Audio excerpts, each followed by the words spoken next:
एक गांव था, नाम था ढोलकपुर। बड़ा ही शांत और छोटा सा गांव था। वहां के लोग सीधे सादे और मेहनती थे।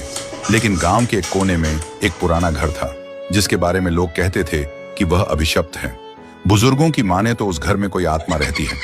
कहते हैं कई साल पहले एक औरत जिसका नाम चंपा था, इस घर में उसकी मौत हो गई। कुछ लोग कहते हैं कि उसने फांसी लगाकर मर गई क्योंकि उसकी शादी जबरन नाम के एक बूढ़े आदमी से कर दी गई थी। तभी से गांव वालों ने उस घर को बंद कर दिया। लेकिन हर पूर्णिमा की रात को एक औरत की रोने की आवाज आती थी। कई बार किसी ने उस औरत को सफेद पोशाक में देखा।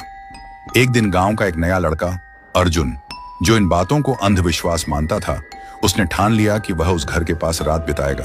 उस रात पूर्णिमा थी। अर्जुन ने टॉर्च ली और घर के पास जाकर बैठ गया। शुरू में सब ठीक था, लेकिन आधी रात होते ही अचानक ठंडी हवा चलने लगी। उसके टॉर्च अपने आप बंद हो गई। तभी उसे किसी के कदमों की आहट सुनाई दी। वह घबराया और इधर उधर देखने लगा। तभी उसने देखा एक भूत जो बिना कपड़ों में हवा में उड़ रही थी और उसके सामने आकर खड़ी हुई थी। उसके बाल खुले थे और चेहरा साफ नहीं दिख रहा था। अर्जुन ने कांपते हुए पूछा, कौन हो तुम? औरत ने धीरे धीरे सिर उठाया और उसने बोला, मैं चंपा हूं, मुझे मार दिया गया है। मुझे एक बुढ़े के साथ जोर जबरदस्ती करके शादी कर दिया गया था और उसे बुढ़े ने मुझे मार दिया। और अंत में कहा, मुझे न्याय चाहिए। और उसके बाद चंपा वहां से चल पड़ी। अर्जुन बेहोश हो गया और सुबह तक वह बेहोश पड़ा था। जब उसका होश आया तो देखा सुबह हो गया था।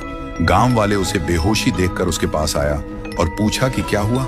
रात में हुई पूरी घटना सबको बोल दिया। उसके बाद अर्जुन ने गांव छोड़ दिया और कभी वापस नहीं आया। और तब से कोई उस घर के पास नहीं जाता। अब भी हर पूर्णिमा की रात घर के पास से एक औरत की सिसकियों की आवाज आती है।